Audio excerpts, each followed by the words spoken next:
मंत्र पाठ। ओ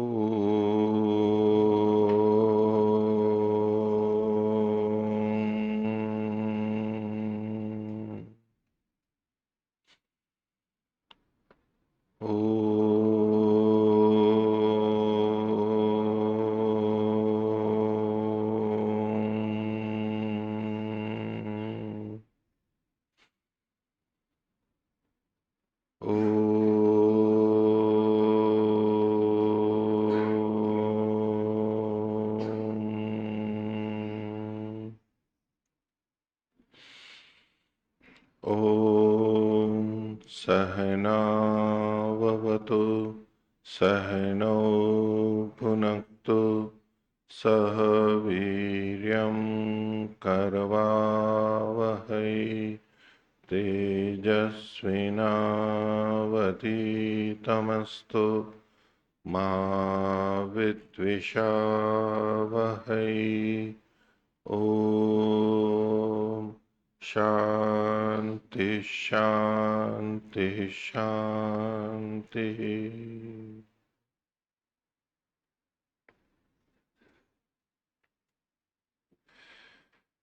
सांख्य दर्शन की 33वीं कक्षा। सांख्य दर्शन प्रथम अध्याय के 103वें सूत्र से हम आगे देखेंगे। तो पीछे प्रमाणों की चर्चा में शब्द प्रमाण को हम देख रहे थे। आप्तोपदेश को शब्द कहते हैं, आप्तोपदेश शब्द। और इस प्रमाण से उभय सिद्धि प्रमाण तदुपदेश, तो दोनों की सिद्धि होती है प्रकृति और पुरुष की प्रमाणों से। तो तीनों प्रमाणों से दोनों की प्रकृति पुरुष की सिद्धि होती है, तदुपदेश है, इसीलिए प्रमाणों का उपदेश किया गया। प्रकृति और पुरुष की सिद्धि में और कुछ बातें आगे कही जाएंगी और प्रमाणों का विषय भी कुछ और विस्तार से आगे प्रसंग में कहा जाएगा। तो 103वां सूत्र देखिए, बोलिए। सामान्य तो दृष्टात उभय सिद्धि। सामान्य तो दृष्ट से उभय की सिद्धि होती है, दोनों की सिद्धि होती है, यानी प्रकृति और पुरुष की सिद्धि होती है। सामान्य तो दृष्ट ये अनुमान का एक प्रकार है। अनुमान के 3 प्रकार माने जाते हैं, जो कि न्याय दर्शन में तत्पूर्वकम अथ तत्पूर्वकम त्रिविधम। प्रत्यक्ष पूर्वक अनुमान होता है। तो प्रत्यक्ष पूर्वक अनुमान होता है तो पूर्ववत, शेषवत और सामान्य तो दृष्ट, ये 3 तरह का होता है। तो इन तीनों के भी 2-2 अर्थ किए जाते हैं वहां पर, वो न्याय दर्शन में ही देखेंगे। लेकिन मोटे तौर पे हमने क्या देखा, पूर्ववत में कारण को देख करके कार्य का अनुमान होता है, शेषवत में कार्य को देख करके कारण का अनुमान होता है। लेकिन उसमें या तो कारण का प्रत्यक्ष होता है उस व्यक्ति का, कार्य का प्रत्यक्ष होता है उस समय में, जिस समय में अनुमान कर रहा हो व्यक्ति, उस समय में पूर्ववत में पूर्व का कारण का दर्शन कर रहा है और कार्य का अनुमान कर रहा है, जो कि अज्ञात है और उसको जान रहा है। शेषवत का करेगा तो जो शेष है यानी कार्य है उसका उस समय अनुमान के समय प्रत्यक्ष कर रहा है और जो कारण है उसका ज्ञान कर रहा है। ठीक है। लेकिन इन दोनों में उस व्यक्ति का उन दोनों वस्तुओं से, जो कारण और कार्य है, उन दोनों को इकट्ठा भी उसने पहले कहीं देखा है, जिसको कि प्रतिबंध दृश्य प्रतिबद्ध ज्ञानम अनुमान के लिए जो कहा, व्याप्ति उसने कहीं ना कहीं देख रखी है। व्याप्ति उसने कहीं कहीं देख रखी, किसकी? उसी की। जैसे धुएं को देख करके अग्नि का अनुमान, धुएं को देख करके अग्नि का अनुमान, तो उसने उस समय धुएं को देखा, इसलिए ये कौन सा कहलाएगा? शेषवत अनुमान कहलाएगा। धुएं को देख के अग्नि का अनुमान, कार्य को देख के कारण का अनुमान शेषवत माना जाएगा। और उसने धुएं और अग्नि को भी प्रत्यक्ष किया हुआ है। प्रत्यक्ष के 2 स्थल होंगे, एक तो जैसे धुएं का प्रत्यक्ष और एक धुएं और अग्नि को साथ साथ देखा है उसने महानस आदि में, रसोई में, अन्यत्र, और अब उसको व्याप्ति पता है, तो वहां पर वो देखता है। तो जो अन्यत्र पहले प्रत्यक्ष था, वहां उन्हीं वस्तुओं का प्रत्यक्ष उसने किया हुआ है, जैसे धुआं और अग्नि, वृष्टि और बादल, इन्हीं का ही पहले भी दर्शन किया हुआ है। लेकिन कुछ अनुमान ऐसे होते हैं जहां जिस वस्तु के बारे में अनुमान होता है उसके साथ में कारण कार्य का संबंध उसने पहले कभी नहीं देखा हुआ होता है। उस वस्तु, उस कार्य का कारण के साथ संबंध उसने पहले कभी नहीं देखा हुआ होता है, प्रत्यक्ष नहीं होता है, और बिना प्रत्यक्ष के अनुमान नहीं होगा। तो जब पहले नहीं देखा उस संबंध को, तो यहां भी किसी एक को देख करके, चाहे कार्य को देख के चाहे कारण को देख करके, वो अनुमान कैसे कर सकता है? नहीं कर सकता। पूर्ववत और शेषवत की दृष्टि से देखेंगे तो सब चीजों का अनुमान नहीं हो पाएगा। उदाहरण के लिए, इस कार्य जगत को परमात्मा ने बनाया, ठीक है, तो कार्य जगत को देख करके कारण परमात्मा का हमारे को ज्ञान हो रहा है, अनुमान कर रहे हैं।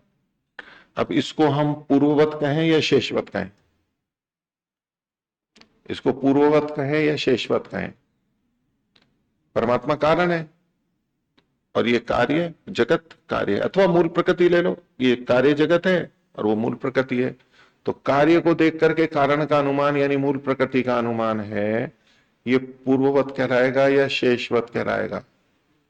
ज्ञानेश जी, नहीं, हम कार्य को देख करके अनुमान कर रहे हैं ना, कार्य जगत को देख के कारण प्रकृति का अनुमान कर रहे हैं।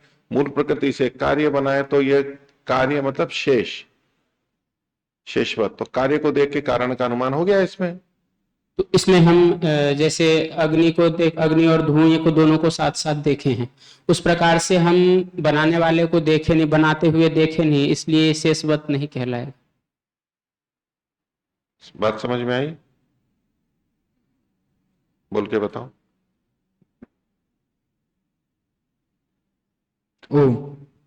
इन्होंने कहा कि जिस प्रकार हम धुएं और अग्नि को एक साथ देख लेते हैं, तो हम ईश्वर और प्रकृति को मतलब एक साथ नहीं देखे हैं। नहीं देखा है जी।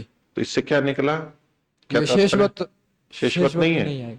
अच्छा, मैं आपसे प्रश्न करता हूं कि मूल प्रकृति तो कारण है जी और ये कार्य जगत जो है संसार, ये कार्य है, जी ठीक है, तो हम इस कार्य को देख करके कारण का अनुमान कर रहे हैं। जी। तो जब जब कार्य को देख के कारण का अनुमान किया जाता है तो इसको कौन सा अनुमान कहते हैं? जब कार्य को देख के कारण का अनुमान होता है, इसको पूर्ववत अनुमान कहते हैं या शेषवत अनुमान कहते हैं? पूर्ववत अनुमान। पूर्ववत कहते हैं। पूर्ववत में तो कारण को देख के कार्य का अनुमान होता है। शेषवत। समझ के बोल रहे हो या ऐसे ही बोल रहे हो? समझ के। शेष मतलब पर, बाद वाला। तो इसको बाद वाले को देख के पहले वाले का अनुमान हुआ ना, जी, तो इसको शेषवत कह सकते हैं। निरंजन जी, कार्य को देख के कारण का अनुमान कर रहे हैं ना इसमें हम। ओ नमस्ते मुझे जैसे आपने बताया कि दोनों का संबंध पहले देखेंगे तो उसमें आएगा कि कार्य को अगर क्योंकि अनुमान को अतः तत्पूर्वकम त्रिविधम, तत्पूर्वक मतलब प्रत्यक्ष पूर्वक ही होगा जी अगर प्रत्यक्ष पूर्वक नहीं है तो वो अनुमान ही नहीं बनेगा जी। तो बोले कार्य जगत का प्रत्यक्ष कर रहे हैं ना, ये प्रत्यक्ष कर रहे हैं, तो प्रत्यक्ष कर रहे हैं तो प्रकृति का अनुमान हो गया, तो ये प्रत्यक्ष पूर्वक हुआ या नहीं हुआ? लेकिन बनते हुए तो नहीं देखा कि प्रकृति से कार्य जगत ऐसे बना है। नहीं तो प्रत्यक्ष प्रमाण बनते हुए नहीं देखा, तो हम प्रत्यक्ष प्रमाण की चर्चा थोड़ा ना कर रहे हैं, अनुमान ही तो कर रहे हैं। प्रत्यक्ष नहीं है तभी तो अनुमान कर रहे हैं। अनुमान तो ऐसे कर सकते हैं लेकिन उस लेकिन कोई तो समझना है। विपिन जी, क्या समझ रहे हो? विषय समझ में आ रहा है नहीं आ रहा है? हाँ। रख क्यों दिया? जी ओम नमस्ते मुनि जी। जी जैसा भ्राता ज्ञानेश जी ने बताया था कि आप अपना बताओ। जी इन दोनों में से कोई सा नहीं आएगा। क्यों नहीं आएगा? क्योंकि प्रत्यक्ष हुआ ना, देखो प्रत्यक्ष पूर्वक होता है, तो प्रत्यक्ष तो जैसे धुएं को देखा ऐसे हमने कार्य जगत को भी देखा, इससे मूल प्रकृति का अनुमान कर लिया, तो प्रत्यक्ष पूर्वक हो गया ना, लक्षण घट गया, लक्षण घट गया ना प्रत्यक्ष पूर्वक।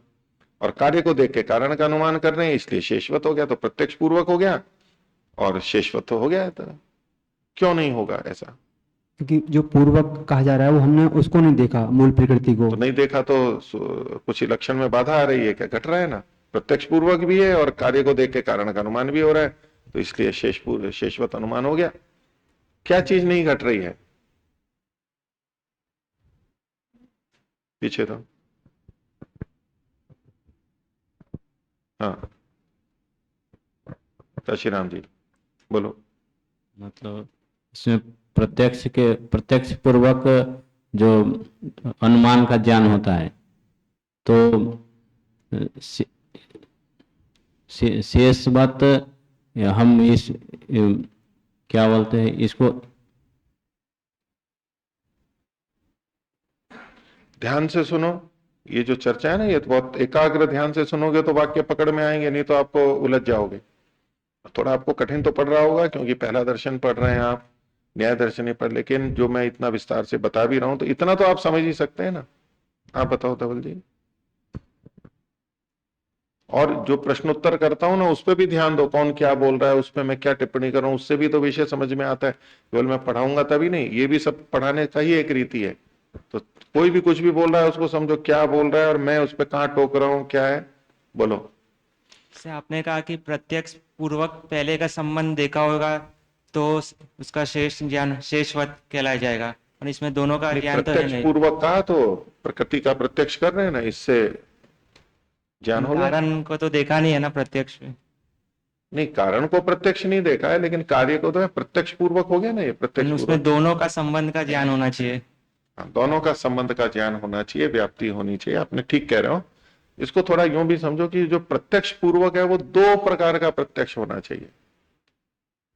एक तो जैसे धुएं से अग्नि का ज्ञान है, एक तो धुएं का प्रत्यक्ष है, एक तो ये प्रत्यक्ष भी आवश्यक है, और धुएं और अग्नि को साथ साथ जो प्रत्यक्ष किया था वो भी आवश्यक है। दो तरह के प्रत्यक्ष चाहिए, तब जाके परिपूर्णता होती है, तब जाके हम अनुमान कर सकते हैं, तब व्याप्ति आएगी। पिछले का प्रत्यक्ष हो दोनों का, लेकिन यहां भी प्रत्यक्ष। अब मैं जो बार बार कह रहा था ना कि ये प्रत्यक्ष तो हो ही रहा है, ये कार्य जगत का, तो कार्य जगत का तो प्रत्यक्ष हो रहा है इतने अंश में तो ठीक है, लेकिन ये तो एक ही प्रत्यक्ष हुआ।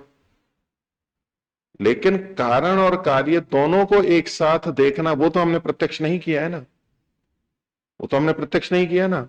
जो बात आप बार बार कह रहे हो, तो दो बार प्रत्यक्ष होना चाहिए। जिस समय हम अनुमान प्रमाण का प्रयोग कर रहे हैं उस समय भी होना चाहिए प्रत्यक्ष। किसका? या तो कार्य का प्रत्यक्ष करेंगे तो उससे कारण का अनुमान, या कारण का प्रत्यक्ष करेंगे तो कार्य का अनुमान। कारण या कार्य में से किसी एक का प्रत्यक्ष उस समय भी होना चाहिए जिस समय हम अनुमान कर रहे हैं। तो हम इस प्रकृति को देख रहे हैं और मूल प्रकृति का अनुमान कर रहे हैं या ईश्वर का अनुमान कर रहे हैं, तो ये कार्य जगत तो अभी प्रत्यक्ष हो रहा है हमारे को, लेकिन इतना मात्र पर्याप्त नहीं है। इसलिए अनुमान के लक्षण में क्या कहा था उन्होंने? प्रतिबंध दृश्य प्रतिबद्ध ज्ञानम। वो पहले व्याप्ति का ज्ञान होना चाहिए, और व्याप्ति कब होगी? जहां जहां धुआं होता है वहां वहां अग्नि होती है, दोनों का संबंध पहले देखा हुआ होना चाहिए। जब जब वृष्टि होती है तब तब बादल होते हैं, ये देखा होना चाहिए। तो ऐसे ही जब जब ये कार्य जगत होता है तो वो मूल प्रकृति भी दिखाई देनी चाहिए। जैसे कि घड़ा मिट्टी से बनाए तो मिट्टी और घड़े दोनों को देखा हुआ होना चाहिए। वो कह सकता है कि हाँ ये घड़ा मिट्टी का बना हुआ है, घड़े को देख के क्या मिट्टी थी तभी तो बनाया है इसको, ऐसा अनुमान कर सकते हैं। समझ गए बात को? तो दो जगह प्रत्यक्ष को देखना होता है, वो दो तो है नहीं। तो अब कैसे सिद्ध करेंगे कि इस कार्य जगत का कारण मूल प्रकृति है या कार्य जगत का निमित्त कारण ईश्वर है? कैसे करेंगे? हमने तो देखा नहीं, ईश्वर को बनाते हुए देखा है कि ईश्वर ने ये बनाया? नहीं देखा है, तो कैसे सिद्ध करेंगे? अनुमान कैसे करेंगे? तो पूर्ववत और शेषवत इन दो प्रमाणों से तो ये सिद्ध नहीं होता है। अब कैसे सिद्ध करते हैं हम? वो ये सामान्य तो दृष्ट है। क्या उदाहरण क्या देखेंगे? जैसे घड़ा, घड़े को बनाने वाला कोई चेतन है अथवा घड़े को बनाने के लिए मिट्टी आवश्यक है, ऐसे ही अब बोले जी आप उदाहरण तो घड़े और कुम्हार या मिट्टी का दे रहे हो और ये कर रहे हो, तो व्याप्ति तो उसकी बनेगी कि जो जो घड़ा होता है वो कुम्हार और घड़े का जोड़ लो या मिट्टी और घड़े का जोड़ लो। ये प्रकृति और कार्य जगत और प्रकृति या कार्य जगत और परमात्मा को कैसे जोड़ रहे हो? वो तो आपने प्रत्यक्ष किया नहीं है। तो अब ये सामान्य रूप से देखा जाएगा। क्या सामान्य रूप से देखा जाएगा? घट एक कार्य है, कार्य विशेष है, है तो कार्य। वस्त्र भी एक कार्य है, कार्य विशेष है, पट कार्य है, लेकिन कार्य कार्य तो समानता है। अब घट ले लो, पट ले लो, मठ ले लो, पुस्तक ले लो और कार्य प्रकृति ले लो। अब इन सब के अंदर सब भिन्न भिन्न होते हुए भी समानता क्या है? कार्यत्व की समानता है। ठीक है, ये कार्यत्व कैसे आया? सामान्यतः ये देखा जा रहा है कि जो भी कार्य होता है उसका कोई बनाने वाला होता है। अब ये जो भी कार्य होता है, ये जो भी है, ये कौन सा कार्य कहा जा रहा है? सामान्य रूप से कहा जा रहा है। वो कार्य न तो घट को कहा जा रहा है, न पट को कहा जा रहा है, सबका कहा जा रहा है सामान्य रूप से। तो जब ये प्रत्यक्ष तो हम यहां देख रहे हैं, जो व्याप्ति बनेगी, जो प्रतिबंध को, संबंध को देखेंगे, वो कौन सी बनेगी? वो सामान्य तो दृष्ट से बन जाएगी, विशिष्ट से तो नहीं बनेगी। जब हम कहते हैं कि जी इस कार्य जगत को बनाते हुए परमात्मा को नहीं देखा, तो ये तो विशिष्ट कार्य जगत और विशिष्ट कर्ता ईश्वर, विशिष्ट हटा दो, विशिष्ट हटाएंगे तो सामान्य होगा। जो भी कार्य होता है उसका कोई बनाने वाला होता है, वो कोई विशिष्ट नहीं कह रहे, कोई भी चेतन, कोई भी हो सकता है। तो जब हम ऐसे सामान्य रूप से हम निष्कर्ष निकालते हैं तो इसको क्या कहते हैं? सामान्य तो दृष्ट। अब इसमें प्रत्यक्ष पूर्वक कैसे घटेगा? तो एक तो ये कार्य जगत है, ये बना हुआ है क्योंकि ये अवयवों से बना हुआ है, अवयव है, सावयव है, उत्पन्न हुआ है, नष्ट होता है। एक तो ये प्रत्यक्ष तो हो ही गया, और अनुमान कर रहे हैं हम मूल प्रकृति या परमात्मा का। अब इसका जो हमारा पहले का प्रत्यक्ष है, जिससे कि हमने व्याप्ति बनाई है, वो व्याप्ति इस कार्य जगत और प्रकृति और कार्य जगत और परमात्मा वाली ना होकर के सामान्य कार्य और सामान्य कर्ता या सामान्य उपादान से संबंधित हम बना चुके हैं पहले से। कितनी चीजों को देख चुके हैं हम ऐसे, बहुत चीजों को देखा। रोटी देख ली है हमने, ईंट देख ली है, कोई घर देख लिया है, कुछ भी चीजें हमने देखी भी हैं। तो अब ये भी प्रत्यक्ष हो गया ना हमारा। लेकिन प्रत्यक्ष ये विशिष्ट प्रत्यक्ष ना होके, जैसे धुएं और अग्नि का है, पानी और बादल का है, वृष्टि और ऐसा विशिष्ट संबंध ना होकर के सामान्य रूप से देखा हुआ प्रत्यक्ष है, जो कि व्यापक है, बहुतों में लगता है। उसके आधार पर हमने एक निर्णय निकाला कि जो उत्पन्न होता है उसका कोई उपादान कारण होता है और उसका कोई बनाने वाला होता है। ये हमने व्याप्ति तो निकाली, इसलिए ये भी प्रत्यक्ष में मानी जाएगी। लेकिन प्रत्यक्ष कैसा है? विशिष्ट कारण को देख के कार्य का अनुमान नहीं है, विशिष्ट कार्य को देख के कारण का अनुमान नहीं है, सामान्य रूप से कार्य को देख करके सामान्य रूप से कारण का अनुमान है। आई बात समझ में? तो इसको क्या कहते हैं? सामान्य तो दृष्ट है, तो अनुमान में। यदि हम पूर्ववत शेषवत वो ही परिभाषा विशिष्ट कारण विशिष्ट कार्य को लेकर के ही अनुमान को सीमित रखेंगे, तो ऐसी चीजों का जिसका हमने कभी प्रत्यक्ष नहीं किया है, उनके लिए हम अनुमान का प्रयोग नहीं कर सकेंगे। लेकिन उनका भी अनुमान में निर्णय होता है और वो निश्चयात्मक होता है, उसके लिए ये तीसरा सामान्य तो दृष्ट है। आई बात समझ में? ये भी प्रत्यक्ष पूर्वक ही माना जाएगा, लक्षण घटेगा उसमें भी। सामान्य रूप से प्रत्यक्ष देखा गया तो उत्तर भी सामान्य रूप से आएगा। इसीलिए मैंने आपको जो बात रखी थी ना कि इस कार्य जगत को देख करके परमात्मा का ज्ञान होता है। इतनी बात समझ में आ गई? किसी को कुछ पूछना है तो पूछो इसमें। तो ये अनुमान प्रमाण का तीसरा रूप है सामान्य तो दृष्ट। ऐसे भी हम ज्ञान करते हैं और ये अनुमान है, निश्चयात्मक ज्ञान है। तो ये जो सूत्र हमने देखा अभी 103वां, तो कहते हैं सामान्य तो दृष्टात, सामान्य तो दृष्ट से उभय सिद्धि, दोनों की सिद्धि होती है। दोनों की सिद्धि किसकी? मूल प्रकृति की भी और पुरुष की भी। सामान्य तो दृष्ट से होती है। तो मूल प्रकृति से संबंधित तो हमने बात कर ही ली अभी, और परमात्मा को भी हम देख रहे थे, तो वो भी पुरुष है, उसकी भी सिद्धि सामान्य तो दृष्ट से होती है। अब एक पुरुष और बचता है, आत्मा भी, उसकी भी हो। तो यहां दोनों की, प्रकृति और पुरुष की, सामान्य तो दृष्ट से सिद्धि होती है। आप पूर्वत शेषवत से यूं देखना चाहेंगे ना तो घट नहीं पाएगी वो। भाष्य देखिए, सामान्यात, सामान्यात को आगे खोल दिया, दृष्ट संबंधात, सामान्य रूप से जो दृष्ट संबंध है, ये दृष्ट संबंध है, ये प्रत्यक्ष की तरफ संकेत करें, जिससे कि व्याप्ति बनी है, संबंध बना है। तो सामान्य दृष्ट संबंधा, दृष्ट संबंध के होने से क्या है वो? तो इस सूत्र दिया पीछे का सांख्य का, संघत परार्थत्वात् पुरुषस्य। अब ये पुरुष का जो ज्ञान हुआ, ये पुरुष का ज्ञान अनुमान प्रमाण से हुआ। ये किससे ज्ञान हुआ? अनुमान प्रमाण से। तो संघत परार्थत्वात् पुरुषस्य, तो ये अनुमान से हुआ, तो अनुमान में से कौन सा अनुमान है ये? हम पूर्ववत कहेंगे, शेषवत कहेंगे, या सामान्यतो दृष्ट कहेंगे? तो ये सामान्यतो दृष्ट है कि जो जो संगत होता है वो दूसरे के लिए होता है, अपने लिए नहीं होता है। अब उसमें दूसरा वो आत्मा हो ऐसा नहीं, संगत दूसरे के लिए होता है, अपने लिए नहीं होता है, दूसरे के लिए होता है। और वो दूसरा कौन है वो नहीं कहा जा रहा है, होता दूसरे के लिए है, बस इतना पता है। लेकिन इससे आत्मा की सिद्धि तो सीधे सीधे नहीं होती है, सामान्य तो दृष्टि से होती है। तो संगत परार्थात् पुरुषस्य पूर्वोक्तात् खलु उभयोर, इस पूर्व जो कहा गया उससे उभयोर दोनों की, किसकी? भोक्तृत्व भोग्यत्वयो सिद्धिर भवति, भोक्तृत्व की और भोग्यत्व की सिद्धि होती है। तो भोक्ता कौन है और भोग्य कौन है? दो शब्द आ गए, भोक्ता और भोग्य। तो जब संघत परार्थत्वात् पुरुषस्य, इसमें हम देखेंगे तो इसमें एक भोक्ता है और एक भोग्य है। तो भोग्य कौन है? जो संघत है, ये जो संघत है मिलकर के बना है वो क्या कहलाएगा? भोग्य है। और भोक्ता कौन होगा? पुरुष होगा। तो जो भोक्ता है, जो भोग्य है, उसकी जो सामर्थ्य जो होती है उसी को कहेंगे भोग्यत्व, और जो भोक्ता है उसके भाव को कहेंगे भोक्तृत्व।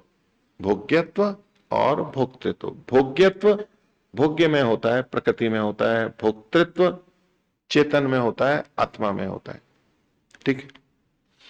तो पूर्वोक्तात् खलु उभयोर भोक्तृ भोग्यत्वयोः सिद्धिर भवति। आगे, महदादिकम भोग्यम, महतत्वादि जो चीजें हैं वो भोग्य हैं। क्यों? संगत परार्थत्वात्, जो संगत है वो परार्थ होने से। तच्च संगतम, वो संगत है। अभी इन्होंने प्रकृति को नहीं लिया है यहाँ पर। महत का मतलब है प्रथम कार्य द्रव्य, और आदि का मतलब है उसके बाद के जितने भी हैं सब आगे, लेकिन प्रकृति को छोड़ा है, महत को लिया है क्योंकि वही संगत है। तो महदादिकम भोग्यम संगत परार्थत्वात् अल्प विराम, तच्च संगतम, वो संगत है, अल्प विराम।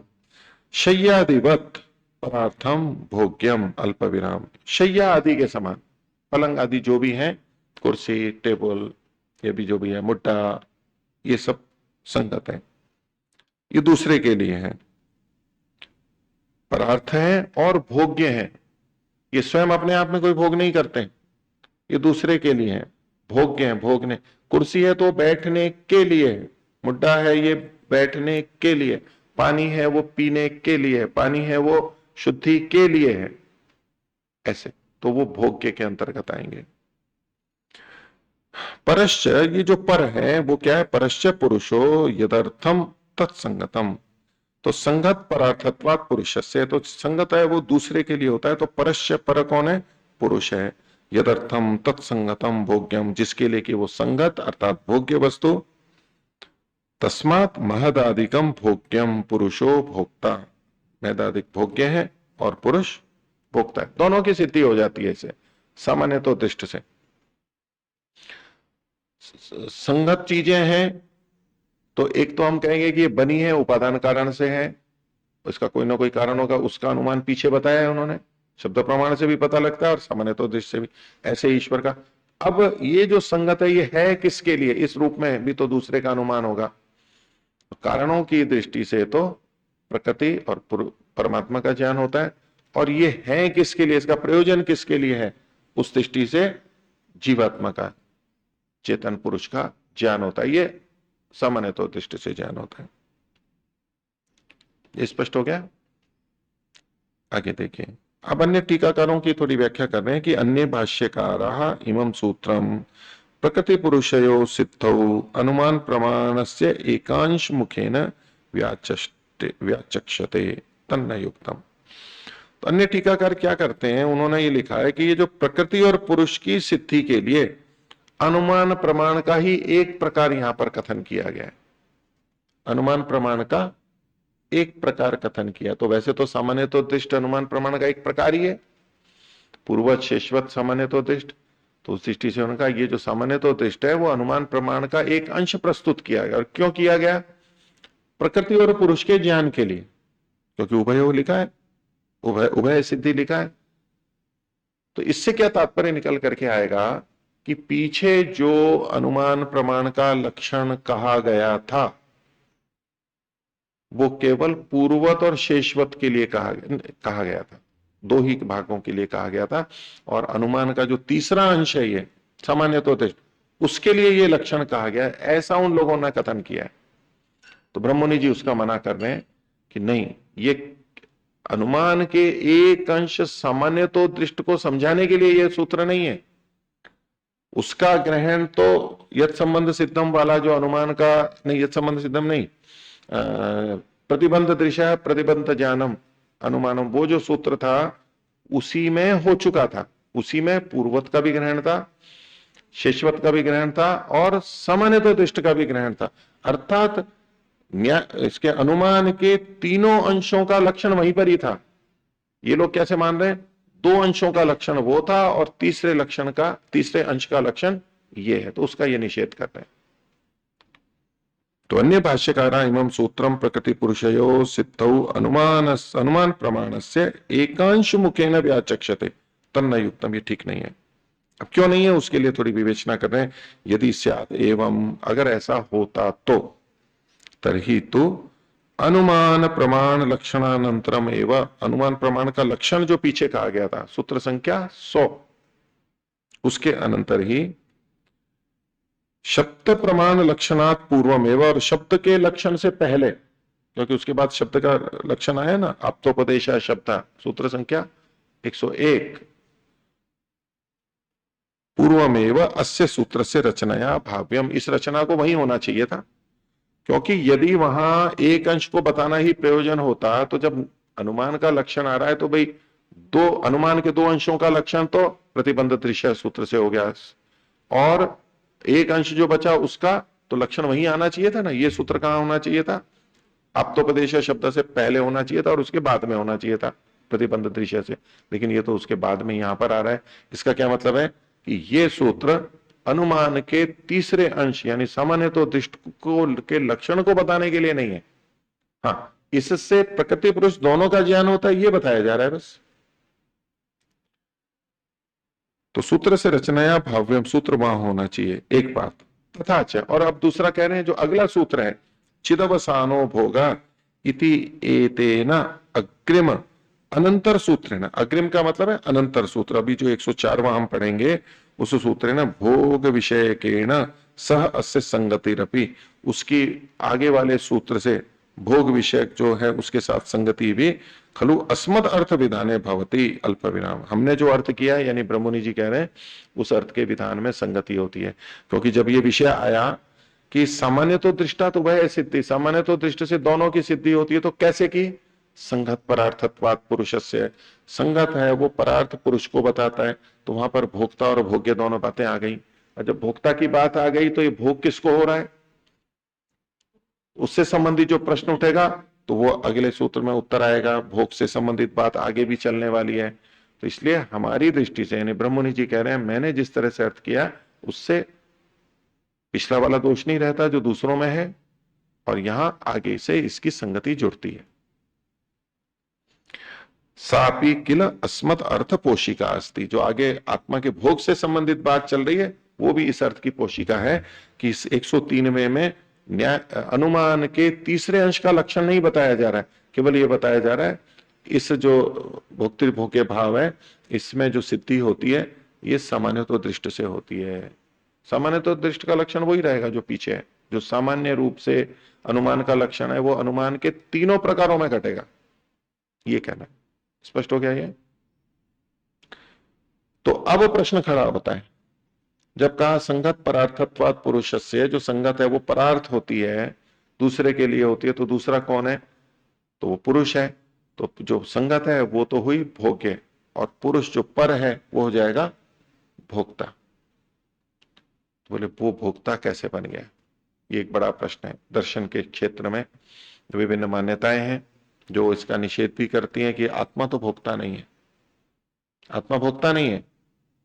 तो प्रश्न है कि आत्मा भोगता है या नहीं है। इसी के साथ जुड़ा हुआ प्रश्न है कि आत्मा करता है या नहीं है। करता हो ना, कर्तृत्व, करने वाला, आत्मा करता है या नहीं है, ये एक प्रश्न आएगा। पीछे भी आया था ना, बंधन का कारण कर्म नहीं है।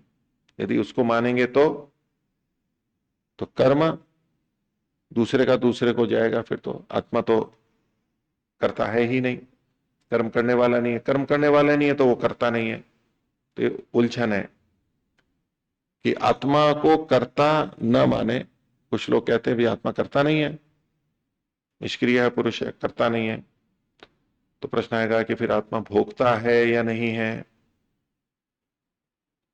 तो भोगता है ये कहेंगे। तो यदि आत्मा को भोगता मानेंगे तो कर्म सिद्धांत की दृष्टि से क्या होगा, जो करता नहीं है वो भोक्ता बन रहा है। जबकि कर्म सिद्धांत में क्या होना चाहिए, जो करता है वही भोगता है। वो भी युक्ति संगत बात है। तो क्या उपाय है, ये तो ठीक है न्याय संगत की, जो करता है वही भोगता है। तो करता कौन है, तो करता यदि कोई और है तो वो ही भोक्ता होना चाहिए। आत्मा करता नहीं है तो आत्मा भोक्ता भी नहीं होना चाहिए। ये एक पक्ष निकलेगा। दूसरा पक्ष कह रहा है नहीं, भोक्ता तो आत्मा ही हो सकता है। जैसा कि अगला सूत्र आएगा, भोक्ता तो आत्मा ही हो सकता है, जड़ वस्तु भोक्ता नहीं हो सकती। वो उस दृष्टि से सोच रहा है। तो आत्मा जब भोक्ता है तो फिर कर्ता भी मानना पड़ेगा उसको, वो विरोध आएगा। तो यदि आत्मा भोक्ता तो है लेकिन करता नहीं है तो फिर ये सिद्धांत खंडित हो जाएगा कि जो करता है वही भोगता है। फिर तो ये बन जाएगा जो नहीं करता है वो भोगता है। समझे, इसमें आपस में जो कैसे विरोध आएगा एक दूसरे का, उस विषय की चर्चा है और उसी को सुलझाने का यहां पर प्रयास है। तो 104वें सूत्र के भूमिका देखिए। तो स्यात् भोग्यम महदाधिकम, जो वर्णन पीछे कहा, चिदवसानो नहीं संगत परार्थत्वात् पुरुषस्य अथवा सामान्य तो दृष्टा तो भय सिद्धि, इसे ठीक है महतत्व आदि जो संगत है वो भोग्य हो जाए, हमारे को आपत्ति नहीं है। सा गया समझ में, वो भोक्ता नहीं हो सकते, भोग्य ही होंगे, दूसरे के लिए ही होंगे। परंतु पुरुषस्तु नित्य शुद्ध बुद्ध मुक्त स्वभाव सन कथम ही स भोक्ता। पीछे आ ही चुका है। आत्मा कैसा है, नित्य शुद्ध बुद्ध मुक्त स्वभाव है। जो नित्य शुद्ध बुद्ध मुक्त स्वभाव है वो भोक्ता कैसे हो सकता है। अब भोक्ता का मतलब क्या होता है, भोगने वाला मतलब तो विकार है। वहां पर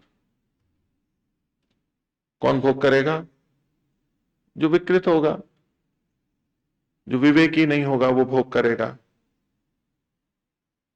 तो जब आत्मा नित्य शुद्ध भोक्त स्वभाव है, उसमें भोक्तृत्व आ कहां से जा रहा है। भोग जो होता है वो तो अविवेक से होगा, बिना अविवेक के होगा नहीं, और आत्मा में अविवेक है नहीं, तो वो भोक्ता कैसे हो सकता है। ये एक प्रश्न है कि एक तरफ आप नित्य शुद्ध बुद्ध मुक्त स्वभाव मान रहे हो, फिर उसको भोक्ता कैसे कह रहे हो आप।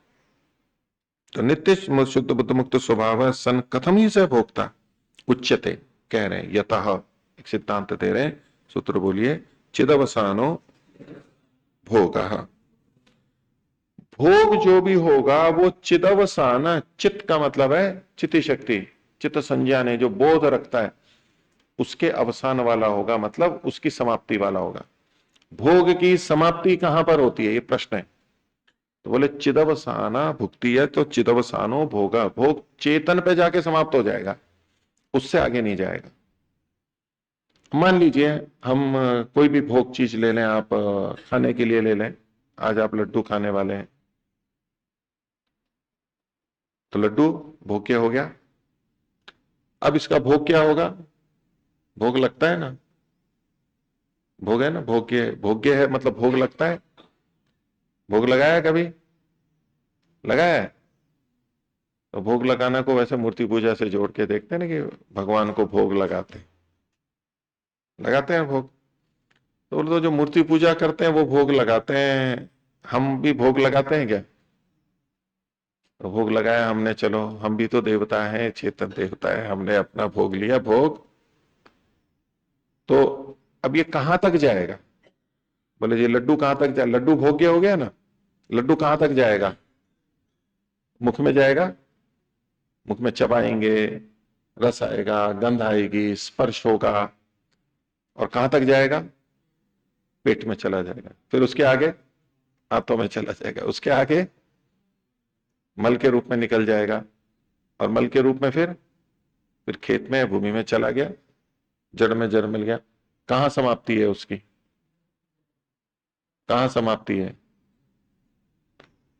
तो बोले यदि ऐसा ही हो, केवल निकले यूं, तो कोई यंत्र हो जिसमें कोई चीज डालो और इधर से कट पिट करके उधर निकलती है ना, जैसे यंत्रों में, या तो जुड़ के निकल जाती है, अलग अलग चीज डालो तो यंत्र में घूमती घूमती जुड़ के बनती है, या तो जुड़ी भी डालो तो बिखर के निकलती है।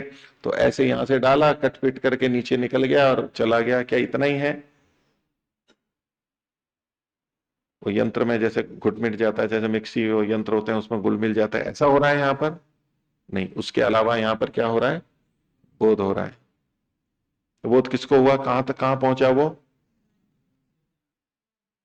नहीं, पहले कहां पहुंचा? कौन सी इंद्रिय पे पहुंचा? ज्ञान इंद्रिय में, रसन इंद्रिय पे पहुंचा। भाई बाहर की दृष्टि से तो हम इस मुखमंडल में, यहां पर पहुंचा, यहाँ रसन इंद्रिय है, तो वो जो भोग था वो जो नीचे गया वो तो एक अलग बात हो गई, वो तो अलग बात हो गई।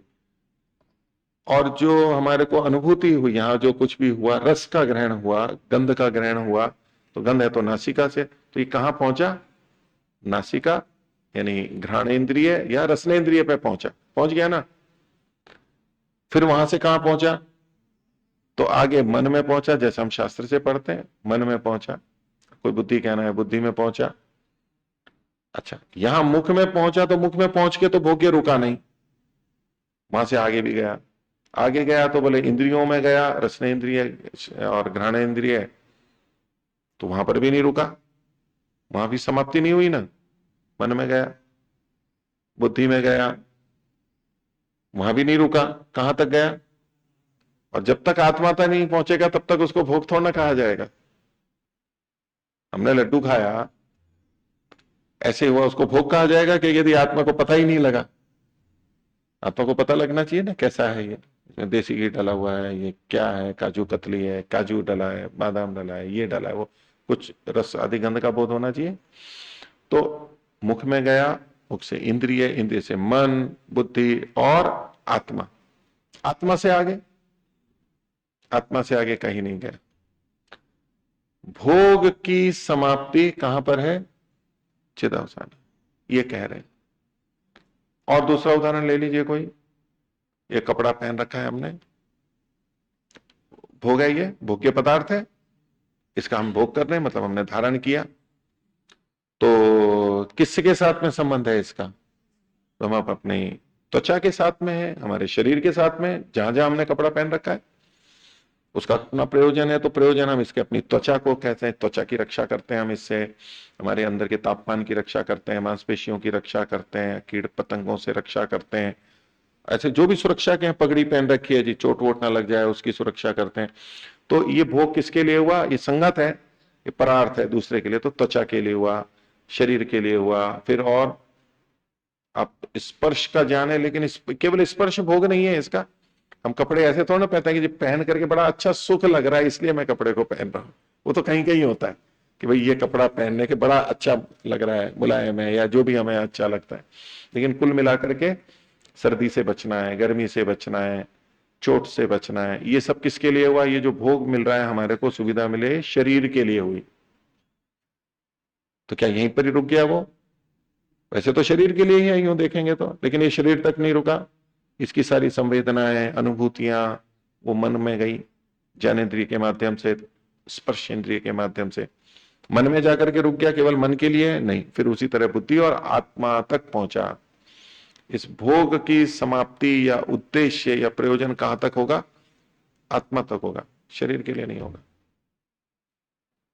जितने भी भोग हैं, किसी भी भोग में, चाहे हम देख रहे हैं तो भाई हम देखने गए, कहीं भ्रमण में गए, अभी आप कल वहां गए तालाब को देखने के लिए, वहां पर सरोवर को देखने गए, ये देखा, वो भोग्य वस्तु थी, ये सारा देखना, वो कहां तक आया? यहां तक आया, यहीं आकर के रुक गया? नहीं, यहां से मन में गया और आगे कहां? अंदर तक गया, हमारे बोध तक। और उसके आगे कहीं नहीं। तो जितने भी भोग हैं, जितने भी ज्ञान हैं, ये सब कहां जाकर के समाप्त होते हैं? तो तो चिदवसानो भोग, भोग हमेशा चेतन पे जाकर ये समाप्त होगा, और वो पुरुष यानी जीवात्मा के संदर्भ में। भाष्य देखिए, चिति चेतने, सूत्र में जो है ना चित शब्द लिखा हुआ है, चिद अवसानो चित, तो चिति चेतने पुरुषे, चिति मतलब चेतन पुरुष में, अवसानम अवसान यानी समाप्ति, अवस्थानम स्थिति यस्य जिसकी होती है, जिसकी समाप्ति, जिसका अवसान, जिसका ठहराव चेतन में जाकर के होता है, स तथा भूतो भोगो भवति, ऐसा स्वरूप है भोग का। अगर आत्मा तक नहीं पहुंचा है तो वो भोग ही नहीं कहलाएगा, आत्मा तक नहीं पहुंचा है तो भोग नहीं कहलाएगा। कह सकते हैं जी, आपको तो हमने कोई चीज दिखानी हो, मान लीजिए कोई बच्चा सोया हुआ है, बोले जी टेलीविजन चलाया था, अब वो आपको फिल्म दिखा दी हमने, बोले जी मैं तो सो रहा था, बोले नहीं हमने तो चला दी थी। कोई भजन सुनाना है, गीत सुनाना है, बोले जी वो तो सो रहा था, बोले बोले मैं तो सो रहा था तो मेरे तक तो पहुंचे नहीं, वो मानेगा कि मैंने भोग लिया, मैंने सुन लिया है? देखे नहीं होगा। सदा तभी पूरा होगा जब चेतन तक पहुंचेगा, तभी हम स्वीकार करते हैं। तो ये भोग होता ही वो है जो चिदवसान होता है, इसका लक्षण है, स्वरूप है वो, नहीं तो भोग नहीं कहलाएगा, वो पूरा भोग ही नहीं कहलाएगा। आगे, भोग्यम जड़म भवति, अल्प विराम, भोग्य जो होता है वो हमेशा जड़ होता है। तस्य भोगो भवति चेतनाय, और उसका भोग होता है किसके लिए? चेतनाय, चेतन के लिए ही होता है। चेतने ही भोगे, चेतने ही भोगो अवतिष्ठते, भोग जो है वो चेतन में जाकर के ही रहता है, अंत में वहीं पर ही ठहरेगा। चेतनस्य पुरुष है, और वो जो चेतन कौन है? पुरुष है। तस्मात् पुरुषो भोक्ता, इसलिए पुरुष को भोक्ता कहते हैं। भोक्ता क्यों कहते हैं? भोक्तृत्व की सिद्धि की जा रही है, और ये हमारा सबका प्रत्यक्ष है, प्रत्यात्म वेदनीय है, इसको अपलाप नहीं कर सकते, खंडन नहीं कर सकते। हमें अनुभूति होती है, भोग की अनुभूति होती है, विभिन्न शब्द स्पर्श प्रस्गंध गंधों की आदि विषयों की हमारे को अनुभूति होती है। उसके साथ साथ अनुकूलता प्रतिकूलता, अनुकूलता होने पे सुख, प्रतिकूलता होने पे दुख, और सुख और दुख होने पे फिर हमारे द्वारा प्रीति और अप्रीति, राग और द्वेष का होना, फिर उसी के अनुसार प्रयत्न करना, फिर से प्राप्ति का प्रयास या उसको हटाने का प्रयास, ये सारा पूरा क्रम इसी से चल रहा है। तो वहां तक जाता है, और उसके बाद उसके अनुरूप हम कहते हैं कि जी हाँ मुझे और पानी पीना है, मुझे और दूध पीना है, मुझे और नहीं चाहिए, मुझे अच्छा नहीं लगा, नहीं पीना है, नहीं खाना है, ये सब कुछ हम करेंगे। तो भोक्ता आत्मा है, ये स्वीकार किया। अब इसी में बहुत बड़ी आपत्ति है लोगों को कि आत्मा को भोक्ता कैसे माने। तो उसमें एक आपत्ति तो यही है, जब आत्मा करता नहीं है तो भोक्ता कैसे हो जाएगा? ये तो अन्याय होगा, भोक्ता तो वही होना चाहिए जो करता है, तो आत्मा बिना करता के भी भोक्ता कैसे हो रहा है? ये एक प्रश्न है। और दूसरा, भोक्ता है तो वो विकार वाला हो जाएगा। यदि आत्मा को भोक्ता माने तो नित्य शुद्ध बुद्ध मुक्त नहीं कहलाएगा, वो तो फिर विकृत हो गया, क्योंकि भोग का मतलब है तो विकार है। तो इसलिए आत्मा को या तो आप नित्य शुद्ध बुद्ध मुक्त ना मानो, ऐसा है, विकृति को प्राप्त होता है इसलिए भोक्ता है, अथवा यदि आप आत्मा को नित्य शुद्ध बुद्ध मुक्त मानते हो, अपरिणामी मानते हो, तो फिर उसको आपको भोक्ता नहीं मानना चाहिए। ये दूसरी श्रृंखला है सोचने की। तो संख्यकार ने अपनी एक बात तो स्पष्ट कर दी कि ये आत्मा पुरुष भोक्ता है, भोग वहीं जाकर के समाप्त होता है, चिदवसानो भोगा, तो इसलिए उसको भोक्ता कहा जाएगा। हो गया स्पष्ट? अभी प्रश्न बचा हुआ है विचारना में, अभी आगे के सूत्र और आ रहे हैं। अगले सूत्र की भूमिका देखिए, चेतना पुरुषो भोक्ता भवेत, चेतन पुरुष भोक्ता होवे, कब होवे? यदि से कर्ता स्यात्, यदि वो करता हो तो। अब ये प्रश्न उठाया जा रहा है, भाई आपने तो कह दिया कि वो भोक्ता है, लेकिन भोक्ता तो तब हो जब वो करता हो, पहले करता होना चाहिए। यह कर्ता स भोक्ता इति प्रसिद्ध है, जो वो करता होता है वही भोक्ता है, ये प्रसिद्धि है, मान्य है, सर्वतंत्र सिद्धांत है।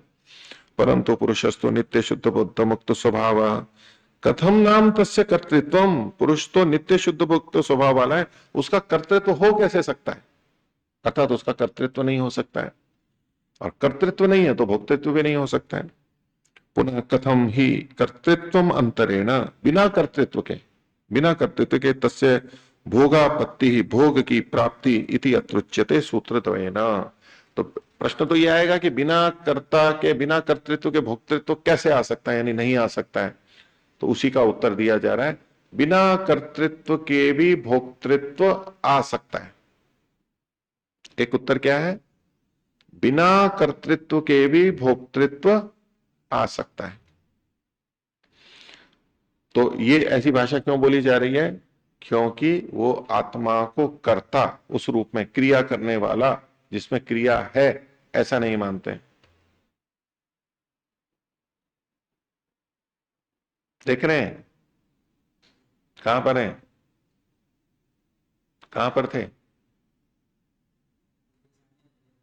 अच्छा,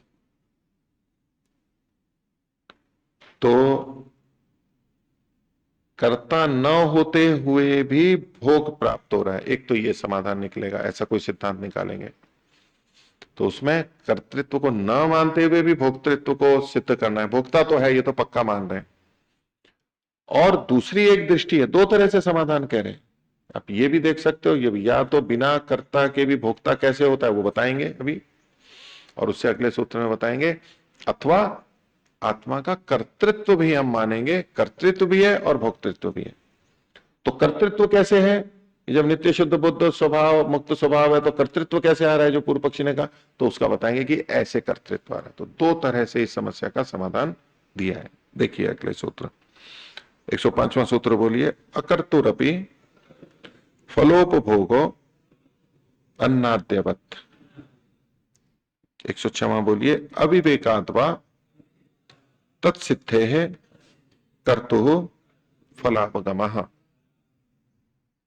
तो पहला समाधान यह है कि अकर्तुरपि, कर्ता न होने पर भी फलोपभोग, फल का उपभोग होता है। कैसे? अन्नाद्यवत, अन्न आदि के समान, या तो आद्य अन्नवत, खाने योग्य अन्न के समान। ठीक है, अन्नाद्यवत का मतलब क्या हुआ? नहीं तो अन्नादिवत होता।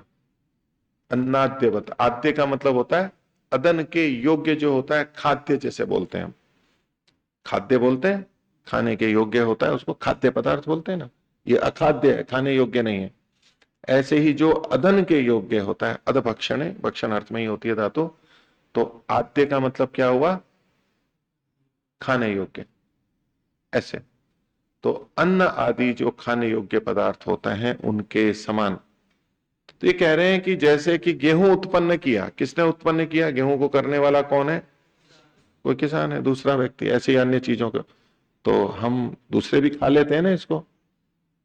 वो क्या नहीं, जो करता है वही भोगता है, तो भाई सारा अन्न किसको खाना चाहिए? किसान को ही खाना चाहिए। और वो किसान मान लीजिए एक या दो फसल बोता है, गेहूं बोता है, या यहाँ जैसे मूंगफली बोता है या आलू बोता है, फिर वही खाना चाहिए उसको। फिर और दूसरी चीजें, कहीं से फल आ रहे हैं, कहीं से तेल आ रहा है, कहीं से तिल आ रहे हैं, कहीं से सौंफ आ रही है, ये जो चीजें ना, फिर वो नहीं होनी चाहिए।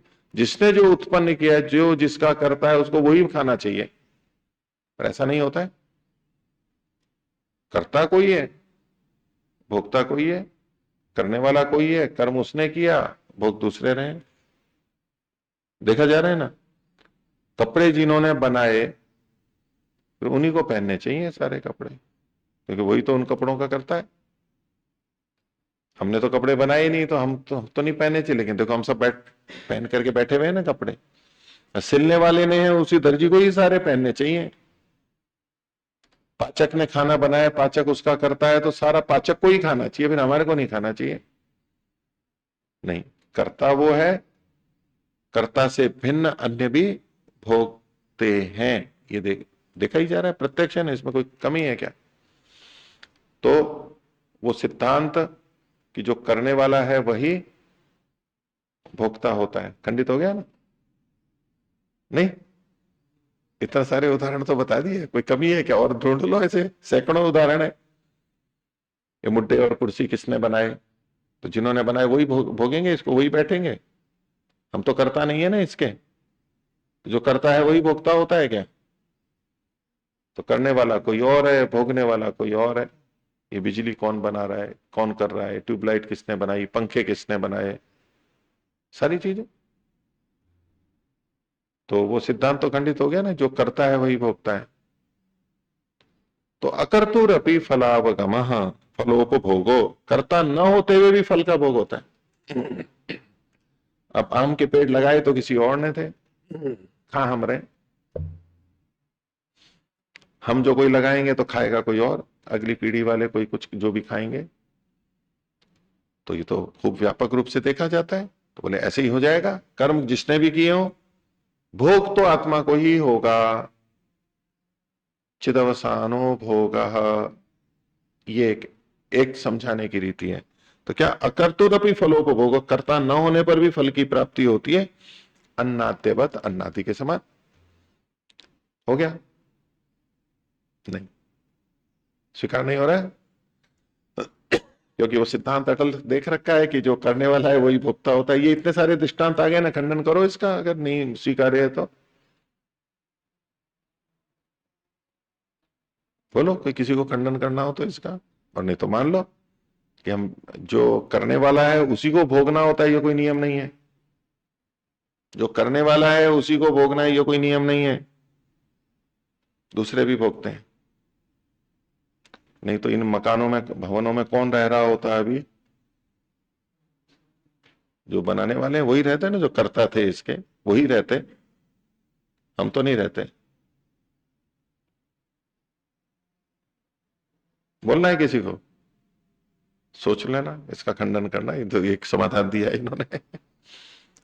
तो इसलिए वो सिद्धांत तो ढीला पड़ गया अब, कि जो करने वाला होता है वही भोगता होता है। अकर्तुरपि फल भोगा फलोपभोगा, बिना कर्ता होते हुए भी फल का उपभोग होता है, ये एक बात आ गई। एक तो ये समाधान है, ठीक है। लेकिन भोग तो आत्मा को ही होगा, जड़ को भोग नहीं होता, ये निश्चित है, सिद्ध है।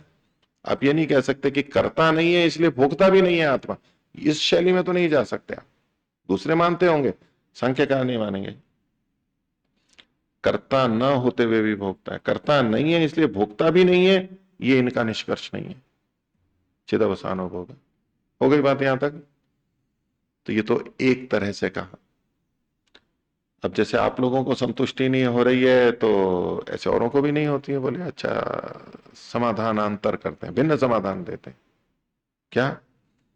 अविवेकात्वा तत्सिद्धे। बोले अविवेक से उसकी सिद्धि होगी, मतलब कर्तृत्व की सिद्धि हो जाएगी, कर्म की सिद्धि हो जाएगी। जो भी कर्तृत्व का मना कर रहे थे ना, नित्य शुद्ध बुद्ध मुक्त स्वभाव है, वो कर्ता कैसे हो सकता है? बोले अविवेकात् तत्सिद्धे है, अविवेक से, अविवेकात्वा, अथवा अविवेक से कर्तृत्व की सिद्धि हो जाएगी। विवेक होगा तब कर्तृत्व नहीं होगा, वो ठीक है भाई। नित्य शुद्ध बुद्ध मुक्त स्वभाव आप हेतु दे रहे हो, तो भाई जब शुद्ध मुक्त स्वभाव वाला होगा तब कर्ता नहीं बनेगा, लेकिन जब अविवेक है तब तो कर्ता बन जाएगा ना। अविवेकात्वा तत्सिद्धि, तत्सिद्धे, अविवेक से उसकी सिद्धि हो जाएगी, कर्तृत्व की सिद्धि हो जाएगी। और कर्तृत्व की सिद्धि हो गई तो कर्तु फलागम, कर्ता को तो फल की प्राप्ति होगी, फिर तो कोई दिक्कत ही नहीं है। दिक्कत यह थी ना कि कर्ता ना होते हुए फल कैसे प्राप्त हो रहा है, मतलब कर्तृत्व भी है उसका आत्मा का, कैसे? अविवेक के कारण से। आपका हेतु तो कट गया। आपने जो कहा था कि वो कर्ता नहीं है, तो वो तो नित्य शुद्ध बुद्ध मुक्त स्वभाव की स्थिति में है, लेकिन अविवेक से तो ग्रस्त होता है ना, प्रत्यक्ष है। तो जब तक अविवेक से ग्रस्त रहेगा तब तक कर्तृत्व रहेगा, और अविवेक हट गया तो कर्तृत्व हट जाएगा, ये मान लेंगे। तो अभी तो अविवेक है ना, तो अविवेक है तो कर्तृत्व भी आ जाएगा, और कर्तृत्व है तो भोक्तृत्व भी आ जाएगा, कोई बात नहीं है। तो पूर्व पक्षी का जो आधार था कि आत्मा का तो कर्तृत्व हो ही नहीं सकता, उन्होंने कहा नहीं, अविवेक से कर्तृत्व भी आएगा। हो गई दोनों बातें? दूसरे ढंग से उत्तर है, ये परस्पर विरुद्ध लगेगा। अब जब पहले वाला था कि अकर्तुरपि फलोपभोगः, तो हम फिर उसमें आते हैं कि भी कर्ता तो चेतन ही होता है, जड़ तो कर्ता होता नहीं है। नहीं, जड़ में भी तो क्रिया देखी जाती है। तो कर्ता दो प्रकार के माने जाते हैं, दो प्रकार के माना होता है, एक करने वाला और एक करवाने वाला। कृत कारित अनुमोदित, कारित करवाने वाला। तब मैं कहूं कि लिख रहा है, कौन लिख रहा है? मैं लिख रहा हूं मान लो, कौन लिख रहा है? या मैं बोल रहा हूं अभी, प्रत्यक्ष है आपके, तो कोई भी क्रिया ले लो, कौन बोल रहा है? मैं बोल रहा हूं, आप बोल रहे हैं, तो आप कौन? आप कौन? आत्मा या शरीर? तो आप शरीर को कह रहे हो, क्यों शरीर को? क्यों? क्योंकि ये स्वर यंत्र है और सब जो गतिविधि हो रही है मांसपेशियों की, हवा निकल रही है, उससे वर्णों का भेद हो रहा है, यहाँ फिर कुछ वाक्य निकल रहा है, शब्द निकल रहे हैं, तो ये किस में हो रहा है? ये करने वाला कौन है? और आत्मा क्या है? आत्मा में भी कोई स्वर यंत्र है क्या, जहां वो ये तंत्रियां हैं जिससे ध्वनि निकल रही है और हो रहा है? आत्मा में क्या हो रहा है अभी? कुछ नहीं। ये जो सारा बोल रहा है ये कहां पर है? तो बोलने वाला कौन है? शरीर है। ये जो बोलने की क्रिया हो रही है, इससे ध्वनि निकलने, शब्द गुण निकलने के लिए जो जो प्रक्रिया, प्रयत्न हो रहा है, ये जो क्रिया हो रही है, वो किसमें हो रही है? आत्मा में तो नहीं हो रही है। तो इस दृष्टि से आत्मा इस बोलने का या किसी क्रिया का कर्ता नहीं है, इस दृष्टि से कथन नहीं। अब दूसरी है, क्योंकि हम तुरंत कहते हैं यदि आत्मा नहीं है, अब इसका तो उत्तर देते नहीं है कि भाई ये तो क्रिया तो आत्मा में नहीं है, ये तो बोले यदि आत्मा के बिना होते तो फिर आत्मा चली जाती है, तब क्यों नहीं होती है, तब क्यों नहीं बोलता है ये व्यक्ति? तो ऐसे फिर हम आत्मा को लेके आते हैं सामान्य तर्क में। तो आत्मा इसमें कर क्या रहा है? तो क्रिया तो आत्मा में नहीं है, मतलब कर नहीं रहा है, लेकिन चेतन है तो करवा आत्मा ही रहा है, प्रयत्न आत्मा का ही है, आत्मा की प्रेरणा, आत्मा की इच्छा से ये हो रहा है, नहीं तो नहीं होगा। तो हम जब सामान्यतया किसी को कहते हैं कि यदि आत्मा निकल जाए, शरीर पड़ा हो, तब तो बोलता नहीं है, इसलिए आत्मा ही करता है, तो वहां हमारे को इन प्रसंगों में हमें दिक्कत होती है। तो वहां अपने को दो भेद करने, एक तो क्रिया का अधिष्ठान क्या है, क्रिया हो कहां रही है, तो वो तो शरीर में ही हो रही है। और आत्मा कर्ता कैसे बनना है? तो आत्मा प्रेरक करता है, प्रेरक है। कर्म आत्मा न करता हुआ भी कर्ता क्यों हो रहा है? क्योंकि वही प्रेरक है, वही चेतन है। इस दृष्टि से जब देखेंगे तो अकर्तुरपि फलावगमः, जो अकर्ता होने पर भी, मतलब इस क्रिया का न करने होने वाला होते हुए भी आत्मा में फलोपभोग होता है अन्नादि के समान। तो किया तो शरीर ने है, लेकिन फल किसको भोगेगा? हम वाहन से जा रहे हैं और हमने किसी की दुर्घटना कर दी, अकस्मात कर दिया, उसको चोट लग गई। अब वो या तो पुलिस वाले या तो न्यायालय से दंड देंगे हमारे को, मान लो दंड मिल रहा है, बोले जी मैंने टक्कर थोड़ा ना लगाई थी। किसने लगाई थी? गाड़ी ने लगाई थी, मैंने तो इनको छुआ भी नहीं है। इनकी हड्डी टूटी है तो किससे? गाड़ी से, गाड़ी के पहिए से या जो भी है उससे हुई, मैंने तो इनको छुआ भी नहीं है, मेरे को क्यों दे रहे हो? आप इसको दो ना दंड। तो क्यों? क्रिया किसमें हुई? उसमें नहीं है, लेकिन फल किसको मिलेगा? पुरुष को, चलाने वाले को मिलेगा, चेतन को मिलेगा। क्यों? क्योंकि वही उसका करता है, तो प्रेरक कर्ता को मिलेगा। चाकू से किसी की हत्या कर दी, अब न्यायालय में चल रहा है, तो बोले किसने की हत्या? किसने की? चाकू ने की। चाकू पे चलता है केस? चाकू को पीट पीट करके टुकड़े करो, खूब कष्ट दो, दंड देना है, इसको जेल में रखो, कोई नहीं करता। क्यों? हत्या तो उसने की थी। कि हत्या रूप कर्म, यानी उसको चीरना, खून निकला, घुसना, जो भी कुछ हुआ, गला काटना, वो किसने किया था? चाकू ने किया था, पर उसको तो नहीं होता है। तो कर्म वहां पर है। अकर्तुरपि फलावगमः, फला अकर्ता होते हुए भी फलोपभोग, फल का भोग होता है। क्यों? क्योंकि वो प्रेरक करता है। प्रेरणा तो आपने दी थी, चला तो आप रहे हो, स्वामी तो आप हो, आप ही को दंड मिलेगा। तो क्रिया कहीं भी हो तो भी फल मिलता है। तो ये जो पहले वाला सूत्र है जिसमें अड़चन लगती है कि बिना कर्तृत्व के, तो ये जो क्रिया रूप कर्म है ये तो आत्मा में नहीं हो रहा, ये तो जड़ पदार्थों में हो रहा है, किंतु दायित्व जो है वो आत्मा का ही होगा। इस दृष्टि से उसको फल की प्राप्ति हो रही है। तो ये कोई दोष नहीं है कि बिना कर्म के भी जो करता नहीं है उसको वो भोगता हो गया, नहीं। वो सिद्धांत कहां घटेगा? ये जो प्रेरक करता है उसी को फल मिलेगा, चेतन आत्मा को, दूसरे को नहीं मिलेगा। मैं गाड़ी चला रहा था तो मेरे को ही मिलेगा, दूसरे को नहीं मिलेगा, दूसरे गाड़ी वाले को नहीं मिलेगा। गाड़ी की अपेक्षा तो दूसरे को मिल रहा है, चलाने वाले को, लेकिन उसका ये अर्थ नहीं है कि जो चला रहा था उसी को मिलेगा। तो जो करता है वही भोगता है, उसका तात्पर्य वहां कि जो चला रहा था उसी को दंड मिलेगा, जो चला नहीं रहा था उसको दंड नहीं मिलेगा, उस अर्थ में है। लेकिन इसके साथ साथ दूसरी बात भी सत्य है कि टक्कर तो गाड़ी ने मारी थी, काटा तो चाकू ने था, उसको न होकर के दूसरे को मिल रहा है। तो न करने वाले को भी फल मिल रहा है, वो किस तरह देखेंगे? गाड़ी और चालक की दृष्टि से। और जब ये देखेंगे कि जो करने वाला है उसी को भोग मिलता है, तो मतलब जो चलाने वाला है उसी को दंड मिलेगा, दूसरे को नहीं मिलेगा। तो ये दोनों बातें अपनी जगह सत्य है ना, इसमें कोई परस्पर विरोध नहीं है कि एक आपस में टकरा रहे हो। तो अकर्तव्योपि फलोपभोगो अन्नाद्यवत्, एक तो ये बात हो गई। और अगर किसी को इससे संतुष्टि नहीं है, नहीं जी कर्तृत्व तो आत्मा का है, तो हाँ आत्मा का कर्तृत्व सिद्ध होता है। कैसे? अविवेकात्वा तत्सिद्धे, अविवेक से कर्तृत्व की सिद्धि होती है।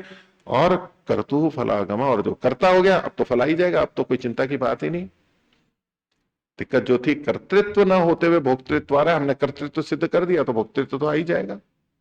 ये दूसरा समाधान है। दोनों में से जिसको जो समाधान आए वो है। क्योंकि सांख्यकार, क्योंकि केवल एकांगी समाधान नहीं होते कई जगह पे, अब ऐसे भी समाधान कर सकते हो और ऐसे भी कर सकते हो, दोनों दृष्टियों से कर सकते हो। भाष्य देखिए, तो सूत्र द्वयम सह व्याख्यायते, दो सूत्रों की व्याख्या यहां साथ साथ की जा रही है, संबद्ध है। तो अकर्तुरपि भवति फल भोक्तृत्वम, बिना कर्ता के भी फल का भोक्तृत्व होता है। कैसे? यथा अन्नाद्य कर्ता, अन्न आद्य का जो करने वाला है, इसी को आगे खोला, भोजन पाक करता, भोजन के पाक को करने वाला, अन्नाद्यम पक्वम कृतम, अन्न जो आद्य है उसको पक्व को किया, भोजनम उपभोगो अकर्तु स्वामिनो भवति अल्प विराम। तो उस भोजन को जो न बनाने वाला है स्वामी, उसको भी होता है। अभी हम बैठ करके हम कक्षा ले रहे हैं, पाठ पढ़ रहे हैं, अध्ययन कर रहे हैं, और वहां जाके अब घंटी लगेगी 12 बजे तो हम भोजन कर लेंगे, तो हमने तो बनाया नहीं, हमारे को भूख की प्राप्ति हो रही है, हो जाती है। तद्वत संभवेत एव तस्यापि, इसी प्रकार से ये भी संभव हो जाए, हो सकता है उसका भी, उसका किसका?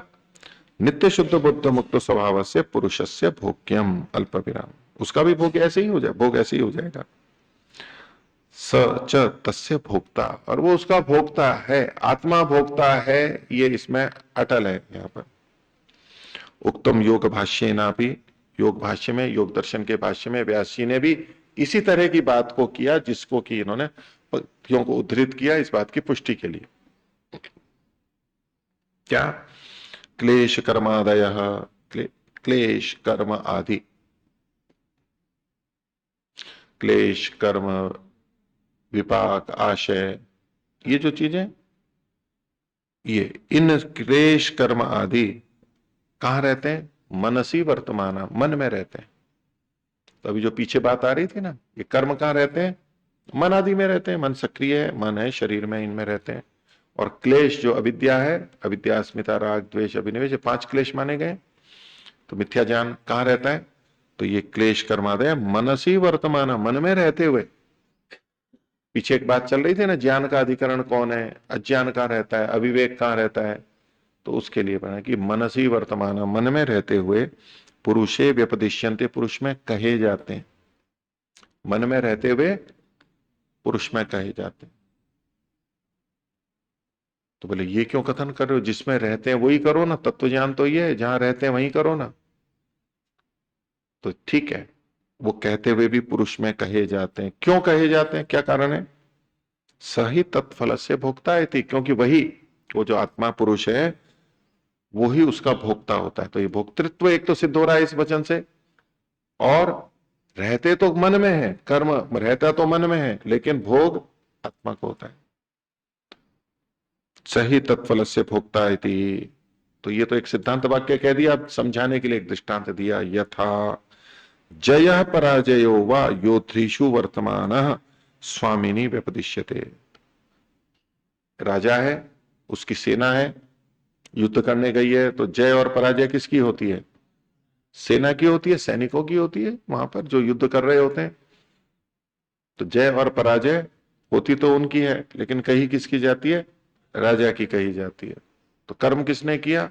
सेना ने किया। कहा किसको जा रहा है? राजा को कहा जा रहा है। अब कभी हम जोश में बोलते हैं ना, बोले राजा तो वो होता है जो स्वयं आगे जाकर के लड़ता है। राजा तो, नेता तो वो होना चाहिए ना जो स्वयं आगे आकर के लड़ना चाहिए। हमारे पुराने समय में ऐसे होते थे, राजा खुद युद्ध करते थे। आज क्या, राजा तो बैठे रहते हैं, युद्ध करने वाले कोई और होते हैं, आगे ही नहीं जाते हैं। क्या हो गया, हमारे ऐसे राजा थे, हमारा इतिहास ऐसा था, हमारी संस्कृति ऐसी थी, ऐसा बोल देते हैं कई। नहीं, ये भी एक रीति है। राजा युद्ध करने नहीं जा रहा है। हम भले उदाहरण दे दो जी, दशरथ भी गए थे युद्ध करने, कैकेयी भी वहां पर थी, तथा स्वयं युद्ध करने जाते थे। ये कोई आवश्यक नहीं हमें, ये उदाहरण ही बता रहा है इस बात को कि राजा में वर्तमान नहीं है, स्वामी में वर्तमान नहीं है। वो युद्ध करने गया ही नहीं है, युद्ध तो सैनिक कर रहे हैं। उनमें जय पराजय होते हुए भी कही तो स्वामी की ही जाती है। तो स्वामी की जय पराजय कहना ठीक है या गलत है? सैनिक हार गए जीत गए ये कहना चाहिए, या राजा जीत गया और हार गया ये कहना चाहिए? तो बोले जी सैनिकों ने युद्ध किया है, उन्हीं का जीतना और हारना कहना चाहिए। एक दृष्टि से ठीक है वो, लेकिन उन सैनिकों को युद्ध करने भेजा किसने था? स्वामी ने भेजा था। कौन पैसे दे रहा है उनको, कौन खर्चा उठा रहा है, कौन क्या कर रहा है? तो वो प्रेरक करता है, उसी की जय पराजय कही जाएगी, उसी की जय पराजय होती है। ऐसे ही यहां पर भी समझना चाहिए। आगे देखिए, तो वाह अथवा करके कहते हैं अविवेकात तत्सिद्धि। अविवेकात कर्तृत्व सिद्धि पुरुषस्य। पुरुष में कर्तृत्व की सिद्धि कब आती है? जो अविवेक से होती है। विवेकात पूर्वम तु सह कर्ता अस्ति एव। विवेक होने से पहले पहले तो वो करता है ही। तस्मात इसलिए कर्तु फलावगमः। कर्तु पुरुषस्य फल प्राप्तिर भोग प्राप्तिर भवति। जो कर्ता पुरुष है उसको फल की प्राप्ति और भोग की प्राप्ति होती। अब इसके अंदर कर्तृत्व और भोक्तृत्व, तो उसमें जब अविवेक होता है तभी हमारे कर्म कर्माशय में जाते हैं, नहीं तो नहीं जाते। जीवन मुक्त हो गया, विवेक की प्राप्ति हो गई है, अब उसके कर्म कर्माशय में जाएंगे ही नहीं, कर्म ही नहीं बनेंगे। वो क्रियाएं तो करेगा, वो गतिविधियां तो करेगा, लेकिन वो कर्माशय नहीं बनेगा, क्योंकि निष्काम कर्म है उसके। अधर्म कर नहीं रहा है, जो अच्छे कर्म कर रहा है वो निष्काम कर्म कर रहा है, तो वो कर्म कर्माशय में नहीं जाएंगे। और कर्म ही नहीं बने उसके, और कर्म ही नहीं बने तो उनका फल भी नहीं भोगेगा, क्योंकि उसको तो विवेक की स्थिति है। उसका कर्म होते हुए भी कर्म ने उसका नहीं कहलाएगा, होगा ही नहीं उसका। तो इसी बात की पुष्टि के लिए अगला सूत्र है, पुनश्च करके बोल रहे हैं, बोलिए। नो भयम च तत्वाख्याने। तत्वाख्यान, तत्व का आख्यान होने पर, तत्व का साक्षात्कार होने पर, यानी विवेक हो जाने पर नो भयो, दोनों नहीं होते। कौन दोनों? कौन दोनों? कर्तृत्व और भोक्तृत्व दोनों ही नहीं होंगे। ना तो कर्तृत्व होगा ना भोक्तृत्व होगा। जिस समय कर्म कर रहे हैं उस समय यदि विवेक है तो वो कर्म कर्म ही नहीं है, उसका अकर्म है, निष्काम कर्म है, कर्माशय ही नहीं बनेगा। दूसरा, जिस समय भोग भोगने का काल आया, कर्म करते समय तो वो अविवेक से युक्त था, कर्माशय बन गया। अब उसने विवेक को प्राप्त कर लिया है, तो भले ही कर्माशय शेष है, लेकिन विवेक चूंकि प्राप्त कर लिया है इसलिए उसको भोग ही नहीं होगा। भोग तो तब होगा ना जब अविवेक होगा। कर्तृत्व भी तब है जब अविवेक होगा, भोक्तृत्व भी तभी होगा जब अविवेक होगा। और विवेक हो गया तो ना तो कर्तृत्व है ना भोक्तृत्व है। तो यदि करते समय अविवेक है और कर्माशय बन भी गया है, लेकिन आगे साधना करके उसने विवेक को प्राप्त कर लिया है, तो वो जो कर्माशय था वो फल नहीं देगा। क्यों? क्योंकि विवेक, अविवेक है ही नहीं है। अब भोक्तृत्व तो तब होगा जब अविवेक होगा। उसने विवेक की स्थिति पैदा कर ली। उसी को योग दर्शन में कहा क्लेश मूलः कर्माशय। कर्माशय क्या होता है? क्लेश मूलक होता है। क्लेश क्या है? अविद्या, अस्मिता, राग, द्वेष, अभिनिवेश। अविद्या है, ये अविवेक है। कर्माशय क्लेश मूलक ही होता है। क्लेश मूलक कर्माशय दृष्टा दृष्ट जन्म वेदनीय है। ये तो कर्म कर्माशय बनने के लिए कहा। और सती मूले तद्विपाको जत्यायुर। सती मूले, मूल के होने पर। मूल क्या है? तो पीछे बताया क्लेश मूलक, क्लेश ही मूल है, तो मूल होगा, क्लेश होगा, यानी अविद्या होगी, तभी तद विपाक उसका विपाक होगा, नहीं तो विपाक ही नहीं होगा। ये व्यवस्था है ईश्वर की। तो इसलिए कहा नो भयम च तत्वाख्यान है, तत्वाख्यान होने पर दोनों ही नहीं होते, कर्तृत्व भी नहीं होगा, भोक्तृत्व भी नहीं होगा। तो इस रूप में इन्होंने स्वीकार कर लिया, कर्तृत्व है तो भोक्तृत्व होगा, लेकिन ये मतलब नहीं है कि कर्तृत्व है तो भोक्तृत्व होगा ही। विवेक के ऊपर निर्भर करता है, अविवेक के ऊपर निर्भर करता है। इसलिए अविवेकात्वा तत्सिद्ध है, और यहां क्या, तत्वख्यान विवेक होने पर, न उभयम। भाष्य देखिए, विवेकात सती तत्व साक्षात्कारे, तत्व का साक्षात्कार होने पर, इसी को आगे खोल दिया यथार्थ दर्शन है। यथार्थ दर्शन हो गया, जो जैसा है वैसा ही जब जान लिया, तो उभयम च न, उभयम, उभयम को खोल रहे हैं, कर्तृत्वम भोक्तृत्वम न भवता, न कर्तृत्व होता है न भोक्तृत्व होता है। चकारात, चकार से, नो भयम च से ये एक अर्थ और ले रहे हैं, भोग्यम च नावतिष्ठते तत्सम्मुखम, उसके सामने भोग्य नहीं रहता है, मुक्ति में को प्राप्त हो जाएगा वो। अब प्रकृति बंधन नहीं देगी उसको, अब प्रकृति उसको शरीर नहीं प्रदान करेगी, वो वहां से हट जाएगी, उसके सामने से जन्म मरण के बंधन से छूट जाएगा। तो नो भयम च तत्वाख्याने, हो गया स्पष्ट। तो आत्मा का कर्तृत्व और भोक्तृत्व, इन दो बिंदुओं पर यहां पर ये सूत्र है, बड़े महत्वपूर्ण है। इससे संबंधित कुछ सूत्र और भी हैं, यथा अवसर आएंगे वहां पर हम देखेंगे, लेकिन अभी का इतना सा आप पहले समझ लीजिए, और इससे संबंधित जो अन्य सूत्र आएंगे आगे भी चर्चा चलेगी, तब भी इनको उठा करके हम बात करेंगे, और वहां जो कहा है उसकी क्या संगति कैसे है उसके ऊपर और विचार करेंगे। इससे संबंधित आपको प्रश्न हो सकते हैं अभी भी मन में, लेकिन सांख्य क्या कहना चाह रहा है वो तो स्पष्ट हो गया होगा आपको। किसी को कुछ पूछना है तो पूछिए, बोलिए। ओम नमस्ते मुनि जी, मेरा नाम ज्ञाननिष्ठ। ये जो कर्तृत्व, अगर जीवन मुक्त है तो कर्म करेगा तो उसका कर्तृत्व नहीं माना जाएगा? नहीं माना जाएगा, कर्म तो हो रहा है ना? हाँ कर्म हो रहा है ना, वो कर्माशय में नहीं जाएगा, उसका कर्माशय में नहीं जाएगा, लेकिन कर्तृत्व तो है ना? वो हमारे कथन में है। एक कर्तृत्व है कि ये किसने किया, ये किसने किया, बस कर्तृत्व हमारी विवक्षा के ऊपर रहता है।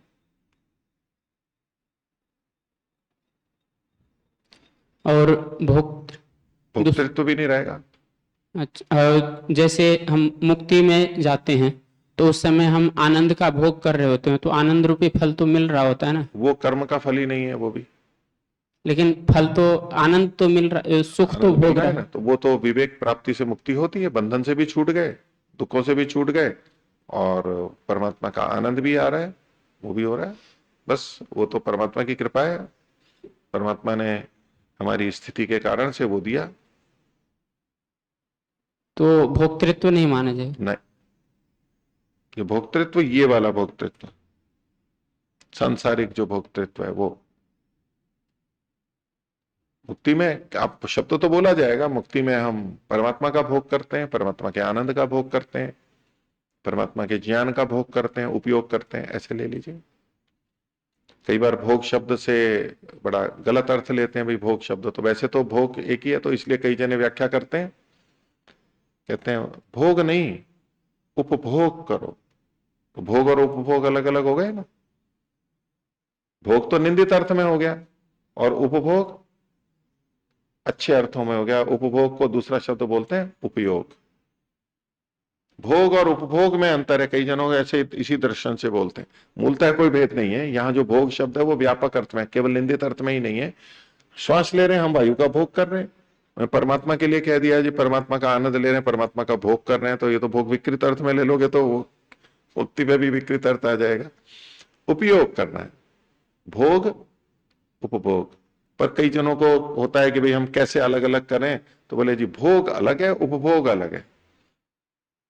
तो क्या जी आप योगी हो, साधक हो, आप भी तो ये खाना पीना कर रहे हो। बोले हम भोग नहीं करते, हम तो केवल उपभोग करते हैं। अथवा कहते हैं हम भोग नहीं करते, हम तो केवल उपयोग करते हैं। ऐसा करके समझाने के लिए कई बार ये धोखे देते हैं। मूलतः कोई अंतर नहीं है। यहाँ जो भोग का मतलब बोला जा रहा है ना, चिदवसानो भोगा, उसमें वो भोग और उपभोग दोनों चीजें आ गई हैं इसमें, तो ये सामान्य कथन है। परमात्मा का भी उपभोग है। ठीक है, हर वस्तु का जिसका भी हम उपयोग करते हैं वो उपयोग के अर्थ में, अब वो उपयोग अच्छा और बुरा दोनों तरह का हो सकता है, आप उसको क्या नाम देते हैं वो दे सकते हैं, लेकिन यहां जो भोग शब्द है वो किस अर्थ में, सामान्य अर्थों में, चिदवसानो भोग, फलोपभोग, कर्तु फलावगम, ये सब चीजें होंगी। हो गया, और पूछना है कुछ? ठीक है, और विचार कीजिए। वो थोड़े से आपको थोड़ा अटपटा लग रहा है क्या कुछ, जो ये जो इन्होंने कह दिया अब तक, जो आपने सुना पढ़ा है समझा है, उससे कुछ अटपटा लग रहा है? किसको अटपटा, किस किस को अटपटा लग रहा है? अच्छा, और बाकी को अटपटा नहीं लग रहा है? कुछ गलत सा हो रहा है ऐसा नहीं, तो विचार कीजिए। जो इनका पक्ष था सांख्यकार का वो मैंने आपके सामने रख ही दिया है, और उस दृष्टि से आप देखेंगे तो इसमें कोई गलत नहीं लगेगा। एक तरफ से देखेंगे पिछला जैसा सोचते समझते रहे हैं सुना है, उस दृष्टि से देखेंगे तो आपको कुछ गलत लगेगा ये, लेकिन अगर ठीक दृष्टि से देखेंगे तो कर्तृत्व भोक्तृत्ववादी, और यही समझ होनी चाहिए हमारी, जो सांख्यकार का विवेक है यही समझ होनी चाहिए। और धीरे धीरे हम और भी कई प्रसंग आएंगे, चर्चाएं चलेंगी, आप भी विचार करेंगे, तो आपको फिर अंततः ये लगने लगा होगा हाँ जी ये बात ठीक है, अब कोई अंतर नहीं लगेगा, कोई भेद नहीं लगेगा, स्पष्टता हो जाएगी। फिर भी विचार कीजिएगा, और इससे संबंधित आपके मन में कोई प्रश्न उठ रहे हो, पीछे जो आपने सुना है उसके कोई विपरीत सिद्धांत लग रहा हो, तो कैसे विपरीत नहीं है या कैसे ठीक है, उसकी चर्चा फिर आगे करेंगे। प्रणव ध्वनि।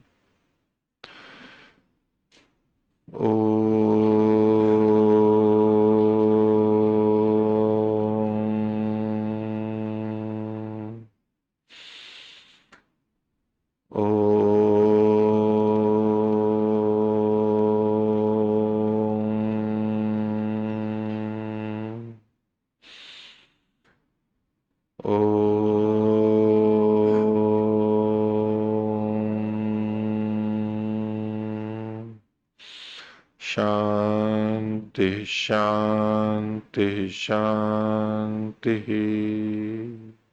सर्वेभ्यो नमः, सभी को सादर अभिवादन, नमस्ते जी।